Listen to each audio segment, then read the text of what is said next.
A ver, tengo que empezar con una historia que de verdad parece de película. Imagínate esto. Es 1983. El Museo Getty en California está a punto de cerrar el trato de su vida. Ok. Tienen enfrente una estatua griega antigua, un Kuros, y están dispuestos a pagar casi $10 millones. 10 millones de los 80. Una fortuna. Supongo que no se lo tomaron a la ligera. No, para nada. Se pasaron 14 meses investigando hasta el último detalle. 14 meses. Sí, revisaron documentos de procedencia, consultaron abogados, hasta le pidieron a un geólogo de la Universidad de California que analizara un pedacito de la rodilla. O sea, hicieron toda la tarea científica. Toda. Y la ciencia fue contundente. Era mármol auténtico de una cantera antigua y la pátina solo podía haberse formado a lo largo de miles de años. Con eso el museo dijo, va, compraron esa pieza y la exhibieron con un orgullo tremendo. Suena a un caso cerrado. 14 meses de investigación contra... ¿qué? Exacto. ¿Contra qué? Pues fíjate, contra un par de segundos. Porque ahí empezó el problema. Ah, Empezaron a llegar los mayores expertos en arte griego del mundo y, uno por uno, al ver la estatua, tuvieron una reacción instantánea y muy negativa. ¿así nomás al verla? Así. El historiador Federico Seri, por ejemplo, le vio las uñas y algo le brincó, sintió que estaban mal. Thomas Having, exdirector del Met de Nueva York, dijo que la primera palabra que se le vino a la mente fue fresca. Fresca. Fresca. O sea, una reacción totalmente absurda para una estatua de 2000 años, ¿no? Es una reacción visceral, no es un análisis, como un mal presentimiento. Totalmente. Otros dijeron sentir una repulsión intuitiva, o esa sensación de que había un vidrio entre ellos y la obra. No podían explicarlo, pero sabían que algo andaba mal. Y bueno, poco a poco todo el castillo de naipes del Getty se vino abajo. ¿Y qué pasó? ¿En qué se basaba ese presentimiento? Pues resultó que los documentos que dizque probaban su origen eran unas falsificaciones súper chafas. Una carta de 1952 tenía un código postal que no se inventó hasta 20 años después. No puede ser. Y otra, de 1955, mencionaba una cuenta bancaria que no se abrió hasta 1963. El estilo de la estatua, que parecía coherente, resultó ser un Frankenstein, una mezcla rara de diferentes periodos. ¿Y la ciencia? ¿Qué pasó con la prueba reina? El análisis geológico. También se cuestionó. Se descubrió que es posible envejecer artificialmente la superficie del mármol en un par de meses, usando, y esto es neta, moho de papa. Mo de papa. ¡Qué loco! Hoy, si buscas esa pieza en el catálogo del Getty, la descripción dice, alrededor del 530 a.C. o una falsificación moderna. Increíble. Básicamente o es auténtica o es basura. Ya no estamos seguros. Exacto. Lo que nos lleva a la pregunta central de este análisis a fondo. ¿Cómo es posible que una mirada de 2 segundos, un simple feeling de varios expertos, fuera infinitamente más precisa que 14 meses de análisis científico y deliberación? Hoy vamos a clavarnos en el poder y los misterios de esos primeros 2 segundos, basándonos en el libro Blink de Malcolm Gladwell. Bueno, vamos a desglosar esto. La historia del Kuros sugiere que operamos como con 2 mentes. Una es la que todos conocemos, lenta, deliberada, consciente. La que usó el equipo del Getty. La que hace listas de pros y contras. Exacto. Pero hay otra que es instantánea, misteriosa y a veces mucho más inteligente. Precisamente. Hay un experimento clásico de la Universidad de Iowa que lo ilustra a la perfección. Imagina un juego de apuestas con 4 mazos de cartas, 2 rojos y 2 azules. Ok. Cada vez que volteas una carta, ganas o pierdes dinero. Lo que no sabes es que los mazos rojos están trucados. Tienen grandes recompensas, pero también pérdidas enormes que te van a llevar a la quiebra.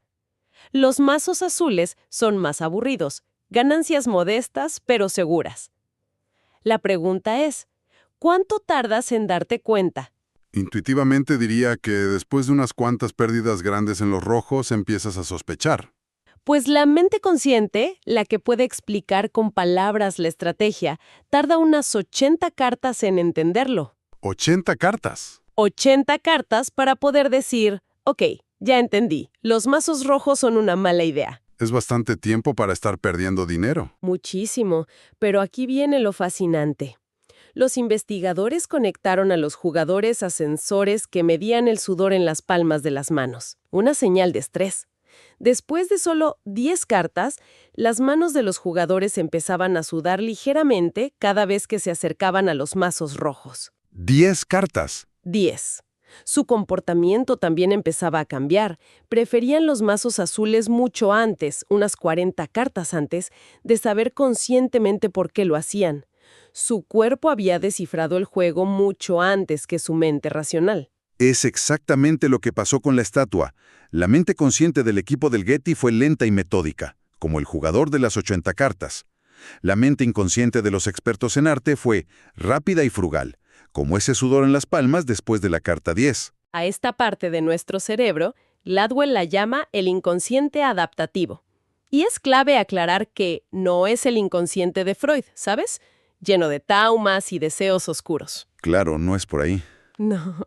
Es más bien como una supercomputadora silenciosa que procesa datos en segundo plano para ayudarnos a navegar el mundo. El psicólogo Timothy Wilson lo compara con un avión moderno en piloto automático.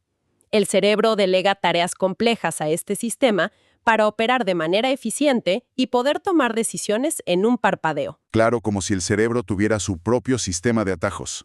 Y lo más loco es lo poquito que necesita para funcionar. Esta idea de sacar conclusiones con fragmentos mínimos de información es alucinante. De hecho, hay un término para eso, ¿no? Sí, en inglés se conoce como thin slicing. La idea es que podemos, como rebanar una situación, tomar una porción muy, muy delgada de la experiencia y aún así entender la esencia del todo. Rebanadas finas. Son un poco abstracto. ¿Hay ejemplos concretos? El más asombroso es el trabajo del psicólogo John Gottman en su Love Lab. Fíjate, Gottman puede observar a una pareja conversar 1 hora y predecir con un 95% de precisión si seguirán casados 15 años después. A ver, espérate. 95% en predecir un divorcio en 15 años, con solo verlos 1 hora. Eso suena a brujería, no a ciencia. Parece, pero no lo es. ¿Qué demonios está viendo que es tan revelador? No puede ser solo si se ven feo. Tiene que haber algo más profundo. Mucho más profundo. Su método consiste en grabar la conversación y luego codificar cada segundo de interacción con un sistema de 20 categorías de emociones: desprecio, actitud defensiva, ira, cariño. Lo que descubre es que no importa de qué hablen, cada relación tiene una firma emocional, un patrón que emerge muy rápido.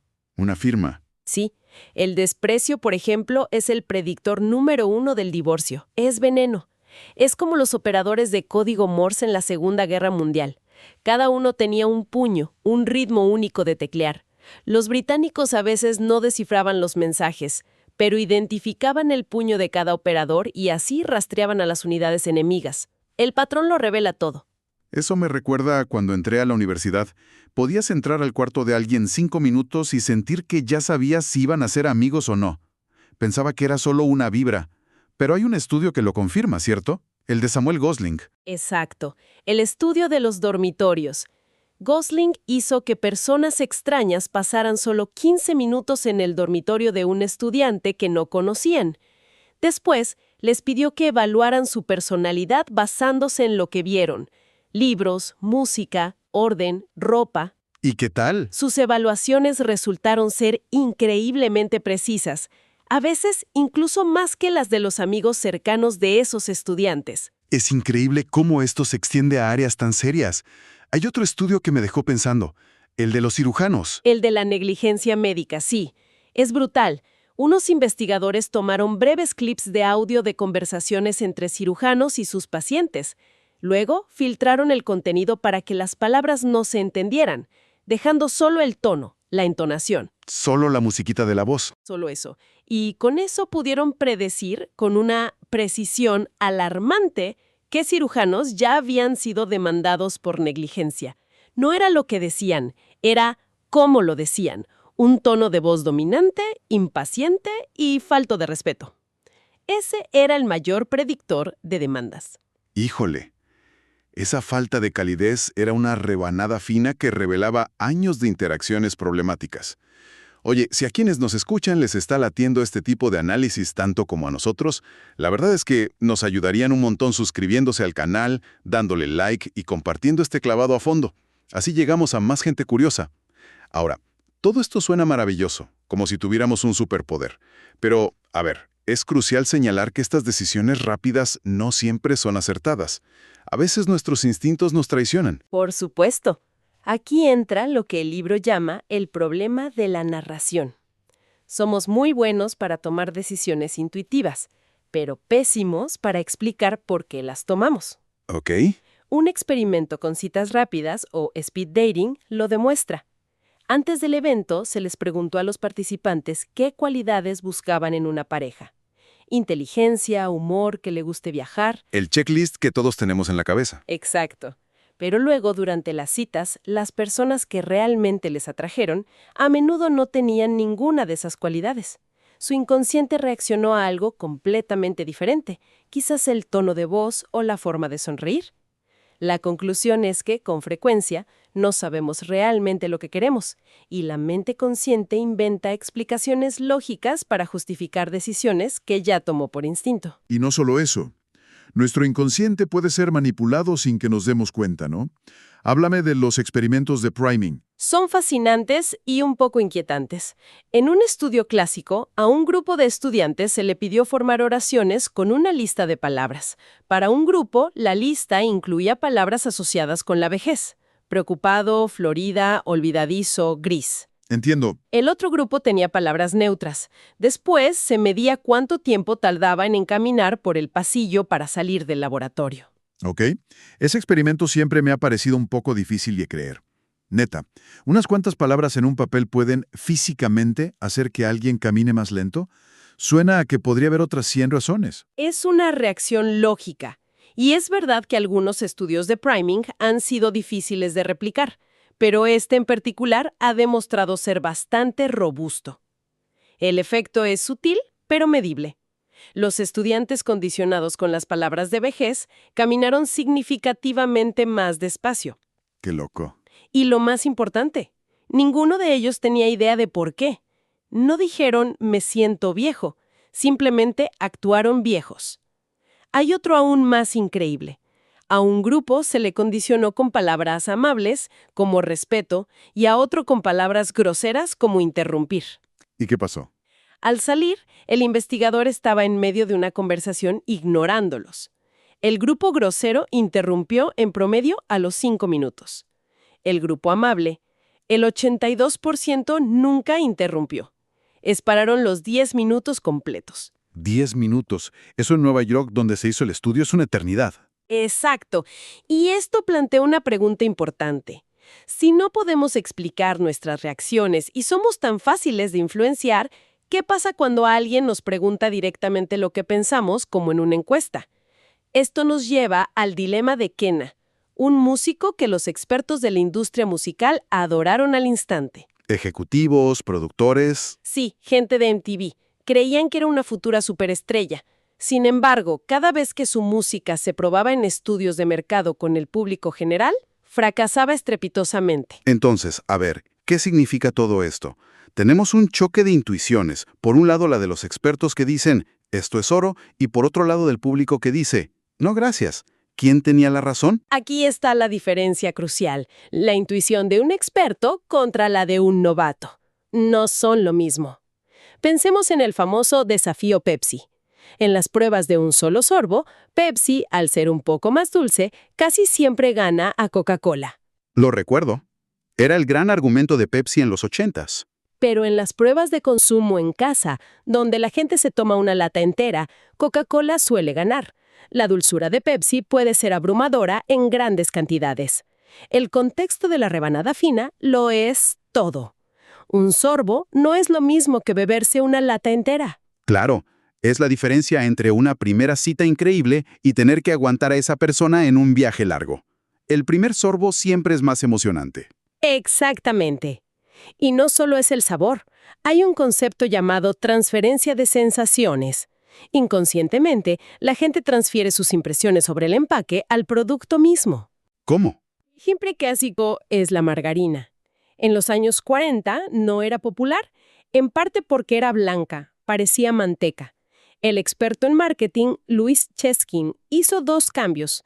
La tiñó de amarillo para que se pareciera a la mantequilla y la envolvió en papel de aluminio, que la gente asociaba con calidad.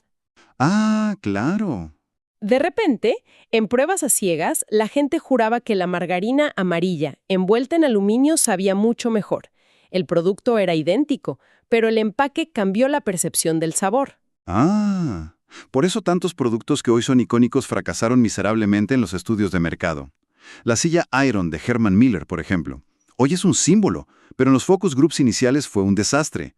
La gente la calificó de fea, extraña. Claro, porque no se parecía a una silla, no tenía espuma ni cojines. La gente no estaba acostumbrada a su malla transparente.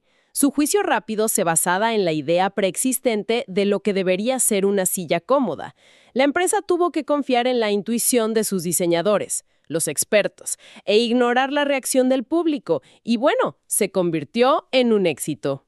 Lo mismo pasó en la televisión. Series legendarias como All in the Family y The Mary Tyler Moore Show fueron consideradas fracasos rotundos por las audiencias de prueba. Eran demasiado diferentes. Trataban temas controvertidos o, en el caso de Mary Tyler Moore, presentaban a una mujer de 30 años, soltera y con carrera. Inaudito para la época. La gente en las pruebas decía que era poco realista o que necesitaba un novio. Los ejecutivos de la cadena, afortunadamente, confiaron en su propio juicio, ignoraron las encuestas y ambas series hicieron historia. Entonces, si lo entiendo bien, la gran lección no es que la intuición sea buena o mala, sino que hay niveles de intuición. La de un novato, el consumidor en un focus group, puede confundir fácilmente algo nuevo y diferente con algo malo. Exactamente, mientras que la de un experto tiene una biblioteca de experiencias para saber por qué algo diferente podría ser genial. La intuición experta está educada, tienen el conocimiento y, crucialmente, el vocabulario para entender y contextualizar sus primeras impresiones. Es una distinción clave. Fíjate, un último estudio sobre mermeladas lo demuestra. Se pidió a estudiantes que calificaran diferentes marcas. Sus calificaciones iniciales se parecían bastante a las de expertos, pero cuando se les pidió que explicaran por escrito por qué les gustaba cada una, sus calificaciones se volvieron un desastre, inconsistentes. Introspeccionar los confundió. Los confundió y arruinó su juicio, porque no tenían las herramientas para explicarlo.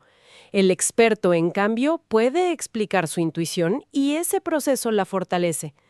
La lección principal de todo esto es que nuestros juicios instantáneos son una herramienta increíblemente poderosa, pero nuestro inconsciente no es infalible. Puede ser engañado por el empaque, puede tener prejuicios arraigados y a menudo no podemos explicar sus conclusiones. La clave no es desconfiar de nuestros instintos, sino entender que esta habilidad se puede educar, perfeccionar y a veces se debe controlar. Y para cerrar, les dejamos un pensamiento final que es a la vez una historia real y muy potente.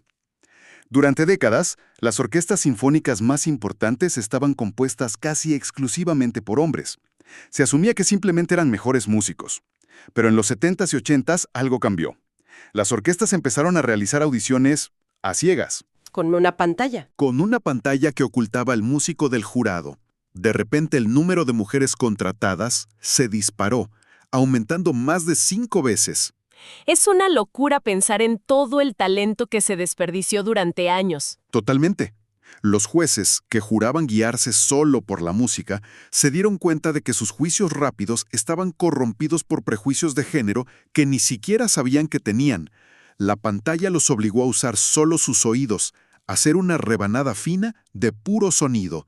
Y eso hace que uno se pregunte, ¿en qué otras áreas de nuestra vida una simple pantalla podría ayudarnos a descubrir una verdad mucho más precisa? Y ahora, la verdad es que nos encantaría saber qué piensan. ¿Les ha pasado algo así? ¿Alguna vez una primera impresión, un feeling, resultó ser increíblemente acertado? ¿O, al contrario, un error garrafal? ¿Qué creen que influyó en ese juicio instantáneo? Dejen sus historias en los comentarios, de verdad que nos interesa mucho leerlas.